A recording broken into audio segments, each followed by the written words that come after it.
interesting article over on Huffington Post about Ann Coulter saying Republicans shouldn't criticize Republicans.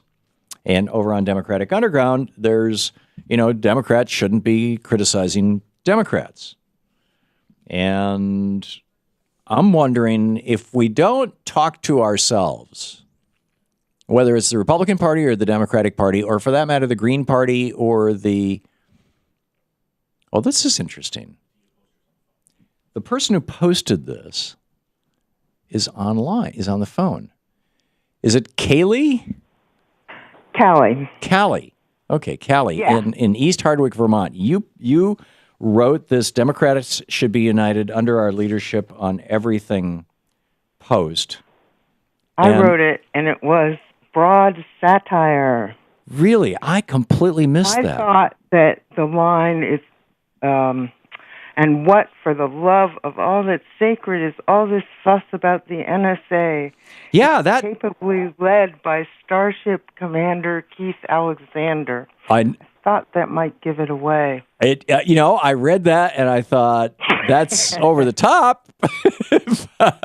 Yeah, it was satire inspired by comments that come up that are actually quite similar to the ones in my post whenever you do criticize Democrats or the president or the administration.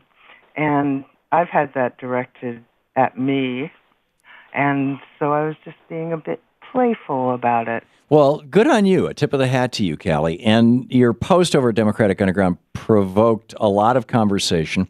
I'm curious, there has been a lot of discussion at DU. There's been a lot of discussion on our message board at thomhartmann.com and on other message boards and other forums all across the internet, particularly those that cater to Democrats and progressives, about how far should we go, particularly when it comes to things like our president. And there was a lot of discussion about this running up to the 2012 election.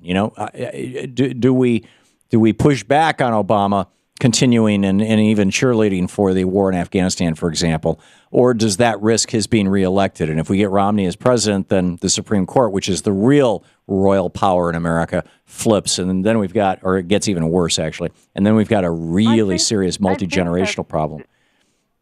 I think those are worth discussing, and I think you can criticize respectfully.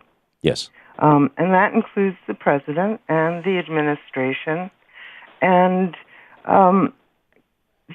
I think you have to criticize and question particularly policies around drones, around the NSA, around the chain CPI. And it was Obama who demanded that we keep him on his toes and keep him honest. Yeah, I'm with you. So that's kind of my perspective. But I did want to make clear that it was satire. Okay, and yeah. it wasn't very good satire, perhaps. And well, no, I think it's excellent satire. I'm just like dim-witted today. I think I don't know. Yes,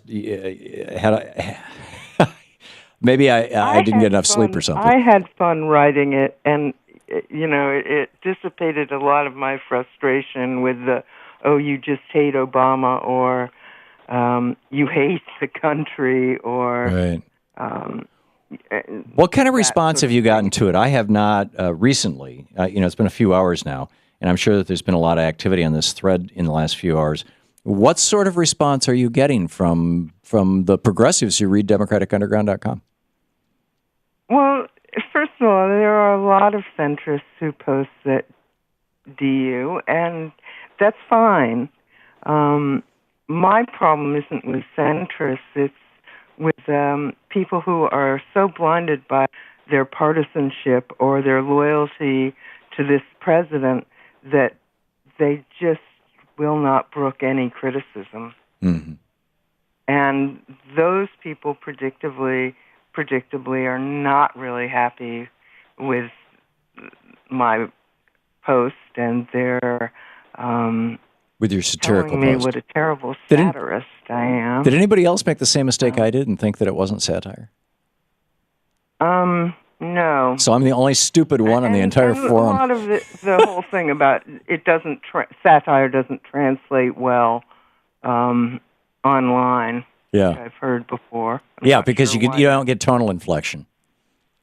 Yeah, I'm not sure why that's true. After all, satire was written as for a very long time. You're right.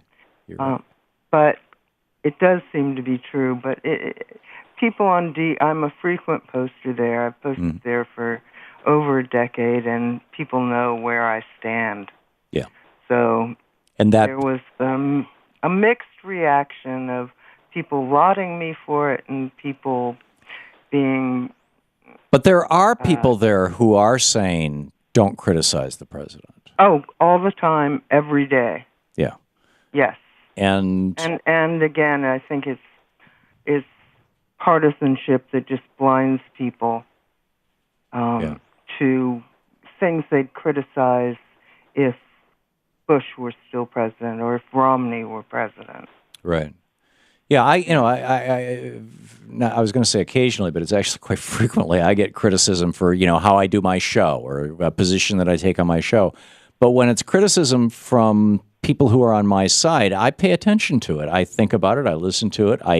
We've changed the way that we've done a lot of things over the years as a result of people criticizing things that we're doing. And I think that that's a useful thing. I think it's a healthy thing. And I hope that the Democratic Party... I do too. And I, as somebody who's considered, far to the left, though I don't consider myself that, I don't mind criticism from people who aren't as far to the left, and I try to take that into consideration as well. I agree, Kelly. We all can learn from the dialogue. Thank you so much for starting. I appreciate the call.